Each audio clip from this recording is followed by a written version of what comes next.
Hello बच्चों, मेरा नाम है दिनेश कुमार। हम लोग पढ़ रहे हैं कक्षा 11 का रसायन विज्ञान और आज कक्षा 11 के रसायन विज्ञान में कार्बनिक रसायन शुरू करने जा रहा हूं मैं। ये देखें सेकेंड पार्ट से है, अध्याय 12 है कार्बनिक रसायन, कुछ आधारभूत सिद्धांत तथा तकनीकें, और यह लेक्चर नंबर फर्स्ट होगा। आज की इस वीडियो में हम लोग क्या क्या पढ़ने वाले हैं यह देखें।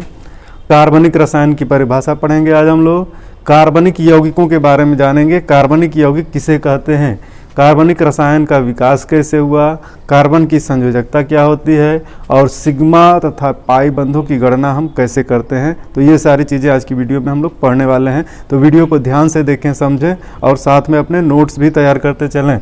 तो चलो शुरू करते हैं कार्बनिक रसायन की परिभाषा को। कार्बनिक रसायन की परिभाषा इस प्रकार से है, कार्बनिक रसायन रसायन विज्ञान की वह शाखा जिसके अंतर्गत कार्बन तथा इसके यौगिकों का अध्ययन किया जाता है, कार्बनिक रसायन या ऑर्गेनिक केमिस्ट्री कहलाती है। तो कार्बनिक रसायन क्या है? रसायन विज्ञान की एक ब्रांच है, शाखा है। इसके अंतर्गत कार्बन और कार्बन के यौगिकों का अध्ययन किया जाता है। ये यौगिक कैसे हैं? इनकी प्रकृति जीवोत्पत्तित होती है, और जीवोत्पत्तित का अर्थ हुआ जीवित स्रोतों से प्राप्त, या तो पौधों से प्राप्त हों या जंतुओं से प्राप्त हों। ऐसे यौगिक कार्बनिक रसायन के अंतर्गत आते हैं। तो ये देखें, इन यौगिकों की प्रकृति जीवोत्पत्तित होती है। और देखें कार्बन किन किन तत्वों के साथ मिल करके कार्बनिक यौगिकों का निर्माण करता है।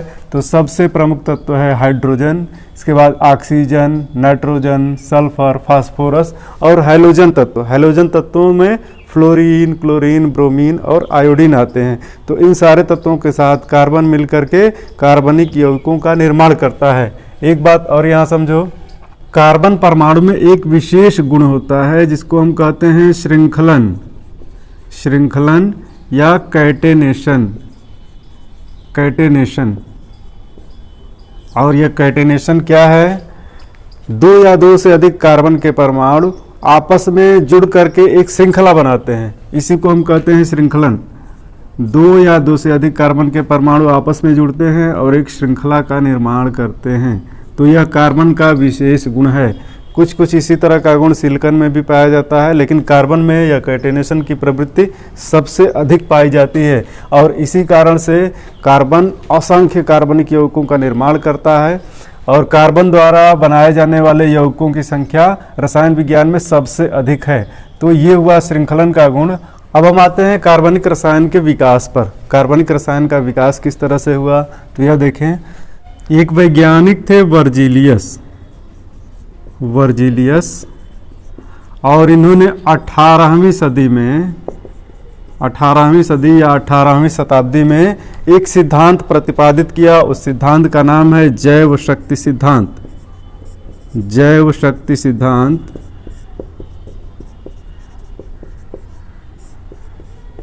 Vital force theory, vital force theory. इस सिद्धांत में वर्जिलियस ने यह बताया कि जितने भी कार्बनिक यौगिक हैं केवल जीवित स्रोतों से ही प्राप्त किए जा सकते हैं, चाहे पौधों से प्राप्त किए जा सकते हैं चाहे जंतुओं से। निर्जीव वस्तुओं से कार्बनिक यौगिकों को नहीं प्राप्त किया जा सकता। लेकिन इनके बाद एक अन्य वैज्ञानिक वूलर, वूलर ने प्रयोगशाला में एक अकार्बनिक यौगिक को गर्म किया और सीधे कार्बनिक यौगिक प्राप्त किया, और वह अकार्बनिक यौगिक था अमोनियम साइनेट, NH4NCO। इस अमोनियम साइनेट को, यह है अमोनियम साइनेट, अमोनियम साइनेट को केवल गर्म करने से ही एक कार्बनिक यौगिक बन गया यूरिया, NH2CO NH2। यह है यूरिया, और यूरिया एक कार्बनिक यौगिक है, यूरिया एक कार्बनिक यौगिक है। अमोनियम साइनेट एक अकार्बनिक यौगिक है, अकार्बनिक यौगिक। यह अकार्बनिक यौगिक क्यों है? क्योंकि अमोनियम साइनेट किसी जीवित स्रोत से प्राप्त नहीं होता है। अमोनियम साइनेट खनिजों से प्राप्त होता है और यूरिया जीवित स्रोतों से प्राप्त होता है। तो एक अकार्बनिक यौगिक से कार्बनिक यौगिक प्राप्त किया, और वूलर के इस प्रयोग के साथ ही वर्जिलियस के जैव शक्ति सिद्धांत का अंत हो गया। वूलर के बाद फिर अनेक वैज्ञानिकों ने प्रयास किए कार्बनिक यौगिकों के संश्लेषण के लिए और इसमें उन्होंने सफलता भी प्राप्त की और कार्बनिक यौगिक बनने लगे प्रयोगशाला में। ठीक है, तो अब हम आगे चलते हैं और कार्बन की संयोजकता को देखते हैं। कार्बन की संयोजकता 4 होती है, जिसको कार्बन की चतुर संयोजकता भी कहते हैं। तो सबसे पहले आप इसका स्क्रीनशॉट लें, हम आगे बढ़ते हैं। तो अगला पॉइंट है कार्बन की चतुर संयोजकता। कार्बन की संयोजकता 4 होती है, बहुत इंपॉर्टेंट है, याद रखना। कार्बन की संयोजकता 4 होती है। कैसे होती है यहाँ बता रहा हूँ। देखो, कार्बन में कुल इलेक्ट्रॉनों की संख्या होती है 6। एक कार्बन परमाणु में इलेक्ट्रॉनों की संख्या होती है 6। और यदि हम इसका इलेक्ट्रॉनिक विन्यास लिखें, कार्बन का इलेक्ट्रॉनिक विन्यास लिखें, तो 1s2 2s2 2p2। देखो, 2 इलेक्ट्रॉन 2 इलेक्ट्रॉन 2 इलेक्ट्रॉन, कुल 6 इलेक्ट्रॉन हैं। 2 कक्षाएं हैं, यह 1s और यह 2। पहली कक्षा, दूसरी कक्षा। बाहरी कक्षा को हम कहते हैं संयोजी कक्षा। ये जो बाहरी कक्षा है इसको कहते हैं संयोजी कक्षा। संयोजी कक्षा या वैलेंस सेल, वैलेंस शेल। और यह वैलेंस सेल ही रासायनिक बंध बनाने में भाग लेती है। अर्थात रासायनिक बंध जब भी बनेंगे तो जो बाहरी कक्षा वाले इलेक्ट्रॉन हैं वही भाग लेंगे। तो बाहरी कक्षा में कुल 4 इलेक्ट्रॉन हैं, इसलिए कार्बन की संयोजकता 4 होती है। अब फिर से यहाँ देखो, कार्बन का इलेक्ट्रॉनिक विन्यास यहाँ हम देखेंगे धरातलीय अवस्था या ग्राउंड स्टेट में। धरातलीय अवस्था में कार्बन का इलेक्ट्रॉनिक विन्यास यही है 1s2 2s2 2p2। लेकिन जब हम बात करेंगे उत्तेजित अवस्था की, तो कार्बन का इलेक्ट्रॉनिक विन्यास C* से दिखाया जाता है उत्तेजित अवस्था में। और उत्तेजित अवस्था का अर्थ है कि कार्बन परमाणु को ऊर्जा दिया गया, कार्बन परमाणु ने एक ऊर्जा का अवशोषण किया और वह उत्तेजित अवस्था में पहुंच गया। ठीक है, तो इसको हम कहेंगे उत्तेजित अवस्था। और उत्तेजित अवस्था में इलेक्ट्रॉनिक विन्यास दिखाते हैं हम लोग 1s2 2s1 2p3। यहाँ देखें, ये है उपकोष और हम बना रहे हैं इनके कक्षकों को। 2s उपकोष के लिए एक ही कक्षक होता है और p उपकोष के लिए 3 कक्षक होते हैं। तो यहाँ ध्यान दो, 2s उपकोष है और इसके लिए यह एक कक्षक है, इसमें इलेक्ट्रॉनों की संख्या है 2, तो 2 इलेक्ट्रॉन यहाँ दर्शा दिए हमने। और 2p उपकोष में कक्षकों की संख्या होती है 3, जिनको हम कहते हैं 2px 2py और 2pz। इनमें इलेक्ट्रॉनों की संख्या है 2 और हुंड के नियम के अनुसार एक एक युग्मित इलेक्ट्रॉन 2 कक्षाओं में होंगे। ठीक है, 2 कक्षकों में होंगे। अब अगर उत्तेजित अवस्था में हम यहाँ कक्षकों को बनाएं, तो ये देखो, उत्तेजित अवस्था में इन कक्षकों में इलेक्ट्रॉनों की संख्या 2s1 है, तो 1 इलेक्ट्रॉन दिखा है। और यहाँ कुल 3 कक्षक हैं, 2p3 है, तो हुंड के नियम के अनुसार 3 इलेक्ट्रॉन तीनों कक्षकों में होंगे। अर्थात यहाँ ये साफ दिख रहा है कि सभी कक्षकों में एक एक अयुग्मित इलेक्ट्रॉन है। इस तरह से 4 कक्षक ऐसे हैं जिनमें अयुग्मित इलेक्ट्रॉन हैं। कब? जब कार्बन परमाणु उत्तेजित अवस्था में है। और कोई भी तत्व यौगिक तभी बनाता है, अभिक्रिया तभी करता है जब वो उत्तेजित अवस्था में होता है। धरातलीय अवस्था में अभिक्रिया नहीं करता है। ठीक है, तो ये कुल हो गए उपकोषों के कक्षक। यह देखो, यह S और यह P कक्षक। अब एक बात यहाँ और ध्यान दो, यदि एक S कक्षक और एक P कक्षक, यहाँ देखो S कक्षक और एक P कक्षक आपस में मिलकर संकरित होते हैं, हाइब्रिडाइज होते हैं। हाइब्रिडाइजेशन को हम केमिकल बॉन्डिंग में पढ़ते हैं। तो जब ये S और एक P कक्षक संकरित होते हैं तो इसको हम कहते हैं sp संकरण। sp संकरण। दूसरी बात ध्यान दो, यदि एक S और 2 P कक्षक, एक S और 2 P कक्षक जब संकरित होंगे तो उसको हम कहते हैं sp2 संकरण। यहाँ अलग बना रहा हूँ, एक S कक्षक और 2 P कक्षक आपस में मिलकर संकरित होंगे या अपनी ऊर्जाओं का पुनर्वितरण करेंगे। वास्तव में संकरण क्या है? संकरण में दो कक्षक आपस में मिल जाते हैं और अपनी ऊर्जाओं को फिर से वितरित करते हैं और बराबर ऊर्जा वाले बराबर आकृति वाले कक्षक बनाते हैं। तो यहाँ यह S हो गया और ये P कक्षक हो गए। तो S कक्षक और दो P कक्षक आपस में मिलकर जब अपनी ऊर्जाओं का पुनर्वितरण करते हैं तो इसको हम कहते हैं sp2 संकरण, sp2 संकरण। और जब S और तीनों P कक्षक मिलकर अपनी ऊर्जाओं का पुनर्वितरण करते हैं तो इस प्रकार के संकरण को कहते हैं sp3 संकरण। S और P, एक S और तीन P कक्षक मिलकर के अपनी ऊर्जाओं का पुनर्वितरण करेंगे और इसको हम कहते हैं sp3 संकरण। ठीक है, ये संकरण किसी यौगिक में कैसे पता करेंगे यह भी जान लो। यदि कार्बन परमाणु ट्रिपल बॉन्डेड है, तीन बंध से जुड़ा है कार्बन परमाणु, तो यह होता है sp संकरित, यह है sp संकरित।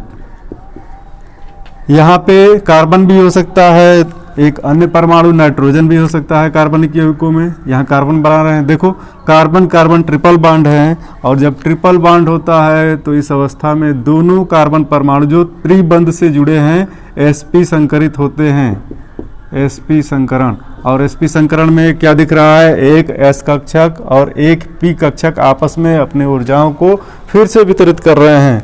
अब देखो sp2 संकरण हम कैसे पहचानेंगे? जब एक कार्बन परमाणु दूसरे तत्व के साथ द्विबंध से जुड़ा हो, वह दूसरा तत्व कार्बन भी हो सकता है, नाइट्रोजन भी हो सकता है, ऑक्सीजन भी हो सकता है, सल्फर भी हो सकता है।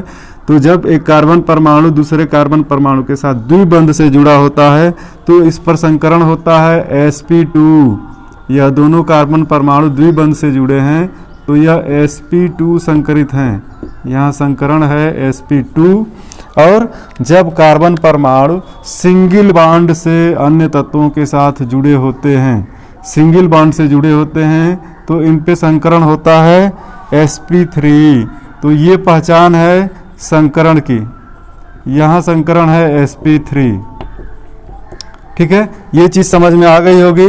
अब फिर से ध्यान दो, यहाँ हम लोग देख रहे हैं कि संकरण हो रहा है, लास्ट वाले संकरण पे आ रहे हैं। देखो sp3 संकरण में सब में एक एक इलेक्ट्रॉन भरे हुए हैं और जब ये संकरित होंगे तो बराबर ऊर्जा वाले और समान आकृति वाले चार कक्षकों का निर्माण होगा, चार कक्षकों का निर्माण होगा। इन चारों को कहते हैं sp3 संकरित कक्षक, संकरित कक्षक। ठीक है, और सब में एक एक इलेक्ट्रॉन अर्थात अयुग्मित इलेक्ट्रॉन है और इनकी प्रवृत्ति क्या होती है? युग्मित होने की। तो यहाँ पे अयुग्मित इलेक्ट्रॉन है, ये युग्मित होना चाहते हैं, इसीलिए उत्तेजित अवस्था में कोई तत्व रासायनिक अभिक्रिया करता है। ठीक है, ये बात समझ में आ गई। अब यहाँ देखो चार अयुग्मित इलेक्ट्रॉन है, इसलिए कार्बन की संयोजकता 4 होती है। तो कार्बन की जो कॉमन संयोजकता वह है 4, अर्थात कार्बन 4 सहसंयोजक बंध बना सकता है। 4 संयोजकता होने का अर्थ है, अर्थात कार्बन 4 सहसंयोजक बंध बनाता है, बंध बनाता है। ठीक है, तो इन सारे चीज़ों को तो हम आगे डिटेल में पढ़ने वाले हैं। अब हम यहाँ दिखा दे रहे हैं कि किसी कार्बनिक यौगिक में सिग्मा बंध और पाई बंध की गणना किस तरह से की जाती है। तो यहाँ दर्शा रहे हैं, आप देखें। जब एक कार्बनिक यौगिक दिया होता है, यहाँ हम सिग्मा और पाई बंध की गणना यहाँ दिखा रहे हैं। जब एक कार्बनिक यौगिक दिया होता है तो उसमें किस तरह से कितने सिग्मा बंध हैं, कितने पाई बंध हैं, उनकी गणना करें। तो सबसे सरल कार्बनिक यौगिक होता है CH4। यहाँ बंधों की गणना करने के लिए, यह मेथेन का अणु है और बंधों की गणना करने के लिए इसके खुले रूप को दिखाना होगा वह सूत्र लिखना होगा जिसमें इसके बॉन्ड दिखें। और कार्बनिक यौगिकों को प्रदर्शित करने के 4-5 तरीके हैं, 4-5 सूत्रों द्वारा इनको दिखाया जाता है और अगले वीडियो में हम उन सूत्रों को पढ़ेंगे। तो यहाँ देखिए, मीथेन को अगर हम खुली संरचना द्वारा दिखाएं तो कार्बन परमाणु 4 हाइड्रोजन परमाणुओं द्वारा सहसंयोजक बंध से बंधा होता है, ठीक है। और यहाँ पे हम सिग्मा और पाई बंधों की गणना कैसे करेंगे, देखो सिग्मा बंध को सिग्मा अक्षर ग्रीक अक्षर द्वारा दिखाते हैं। सिग्मा बंध यहाँ कुल कितने हैं, जितने भी सिंगल बॉन्ड हैं, जितने भी एकल बॉन्ड हैं सबको काउंट कर लो और वही सिग्मा बंधों की संख्या होगी। तो सिग्मा बंध यहाँ दिख रहे हैं 1 2 3 4, तो सिग्मा बंध है 4। और पाई बंध, यहाँ पे पाई बंध एक भी नहीं है, क्योंकि पाई बंध की शुरुआत तब होती है जब कोई कार्बन परमाणु द्विबंध से जुड़ा हो या त्रिबंध से जुड़ा हो। तो जब एक कार्बन परमाणु द्विबंध से जुड़ा होता है तो वहाँ एक पाई बंध और एक सिग्मा बंध होता है, और जब कार्बन परमाणु त्रिबंध से जुड़ा होता है तो वहाँ एक सिग्मा और 2 पाई बंध होता है। देखो, कार्बन परमाणु दूसरे कार्बन परमाणु से द्विबंध से जुड़ा है तो यहाँ एक सिग्मा बंध और एक पाई बंध, सी डबल बॉन्डेड सी में, ठीक है। और यदि कार्बन परमाणु कार्बन के साथ ही त्रिबंध से जुड़ा है या दूसरे परमाणु के साथ त्रिबंध से जुड़ा है तो इसका अर्थ है यहाँ पर एक सिग्मा बंध है, एक सिग्मा बंध और 2 पाई बंध है, 2 पाई बंद। तो अब रासायनिक यौगिकों को यहाँ हम लिखेंगे, आप आसानी से काउंट कर सकते हैं। यहाँ दूसरा कार्बनिक यौगिक लिख रहे हैं एथिलीन, देखो CH2 CH2, यहाँ डबल बॉन्डेड है, ठीक है। इसके हम यहाँ खुली संरचना को दिखा रहे हैं। यहाँ ध्यान दो, कार्बन परमाणु द्विबंध से जुड़ा है दूसरे कार्बन परमाणु से, और यहाँ क्या लगे हैं, हाइड्रोजन परमाणु, 2 हाइड्रोजन परमाणु लगे होंगे। यहाँ देखो कार्बन की संयोजकता 4 है, 4 सहसंयोजक बंध बना रहा है, 1 2 3 4। इसी तरह दूसरे कार्बन के लिए भी 1 2 3 4, 4 बंध बना रहा है, ठीक है। अब इसको यहाँ देखें, ध्यान दें, यहाँ हम सिग्मा बंध पहले गिनते हैं। सिग्मा बंध इसमें कितने होंगे, सिग्मा बंध 1 2 3, द्विबंध है ना, तो द्विबंध में एक सिग्मा भी है दूसरा पाई है, तो 1 2 3 4 5, यहाँ 5 सिग्मा बंध हैं। और पाई बंधों की संख्या, पाई बंध एक द्विबंध है ना, तो एक द्विबंध में एक पाई बंध होता है, तो पाई बंधों की संख्या है 1, ठीक है। इसका स्क्रीनशॉट ले लें, इसको मिटा के दूसरे यौगिक हम लिख रहे हैं, ले लिए, ठीक है। इसको मिटा रहा हूं और यहाँ दूसरे यौगिकों में दिखा रहा हूं किस तरह से सिग्मा और पाई बंधों की गणना हम लोग करते हैं। तीसरा यौगिक ले रहे हैं हम CH ट्रिपल बॉन्डेड CH, यह है एसिटिलीन। और एसिटिलीन में हम दिखा रहे हैं कितने सिग्मा कितने पाई बंध हैं। सबसे पहले इसकी खुली संरचना बना दें, यहाँ ध्यान दो, यह है एसिटिलीन की खुली संरचना। और आप खुद काउंट कर सकते हैं यहाँ कितने सिग्मा कितने पाई। तो यहाँ सिग्मा बंध कितने हैं, एक। ट्रिपल बॉन्ड में कितने सिग्मा बंध हैं, ट्रिपल बॉन्ड में एक सिग्मा बंध है और 2 पाई बंध है, ठीक है। तो यहाँ हम एक काउंट करेंगे सिग्मा के लिए, 1 2 3, यहाँ 3 सिग्मा बंध हैं। और पाई बंध एक ट्रिपल बॉन्ड में 2 पाई बंध होते हैं, तो यहाँ पाई बंधों की संख्या है 2, ठीक है। इस तरह से हम सिग्मा और पाई बंध काउंट करते हैं। एक अन्य यौगिक लेते हैं C2H5OH, इसमें कितने सिग्मा बंध कितने पाई बंध हैं। तो यहाँ देखें, पहले खुली संरचना हम बना रहे हैं। C2 यानी 2 कार्बन परमाणु हैं, दोनों को जोड़ लिया, इसके बाद हाइड्रोजन लगा दिया, 5 हाइड्रोजन हैं और एक OH समूह, ठीक ना। कार्बन के साथ 5 हाइड्रोजन जुड़ गए, एक OH समूह जुड़ा है। अब देखें यहाँ कितने सिग्मा बंध हैं, सिग्मा बंधों की संख्या, सिग्मा बंध यहाँ दिखा रहे हैं, सिग्मा बंध इक्वल टू, काउंट करो, 1 2 3 4 5 6 7, यहाँ भी एक सिग्मा बंध होगा। ठीक है, इसको इस तरह से दर्शा रहे हैं OH। अब काउंट करो 1 2 3 4 5 6 7 8, तो सिग्मा बंधों की संख्या है 8। और पाई बंध कुल कितने हैं आप सोच के बताओ। इसमें कोई द्विबंध दिख रहा है? नहीं है। त्रिबंध है? नहीं है। तो जब द्विबंध या त्रिबंध नहीं है तो इसमें पाई बंध भी नहीं है, तो पाई बंधों की संख्या है 0। एक तीसरा यौगिक ले रहे हैं, देखो CH2 डबल बॉन्डेड CH2। ठीक है, यह है ब्यूटाडाईन। और नामकरण जब हम लोग पढ़ेंगे IUPAC नामकरण तब आएगा ये चीज़। अब देखें, इसके लिए यहाँ हम बना रहे हैं खुली संरचना। एक कार्बन दूसरे के साथ द्विबंध से जुड़ा है, द्विबंध से जोड़ दिए, फिर एकल बंध, फिर इसके बाद द्विबंध कार्बन। अब हाइड्रोजन परमाणुओं के लिए भी खुली संरचना यहाँ दिखा दें। 2 हाइड्रोजन परमाणु यहाँ हैं, 1 हाइड्रोजन परमाणु यहाँ है, 1 हाइड्रोजन परमाणु यहाँ है और 2 हाइड्रोजन परमाणु यहाँ दिखा दे रहे हैं।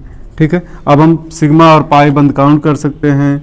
तो सिग्मा बंधों की संख्या है, देखो 1 2 3 4 5 6 7 8 9, सिग्मा बंध है यहाँ 9। और पाई बंध कितने हैं? 1 2।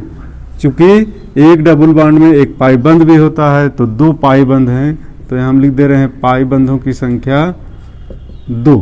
ठीक है, तो इस तरह से कार्बनिक यौगिकों में हम लोग सिग्मा और पाई बंधों को कैलकुलेट करते हैं।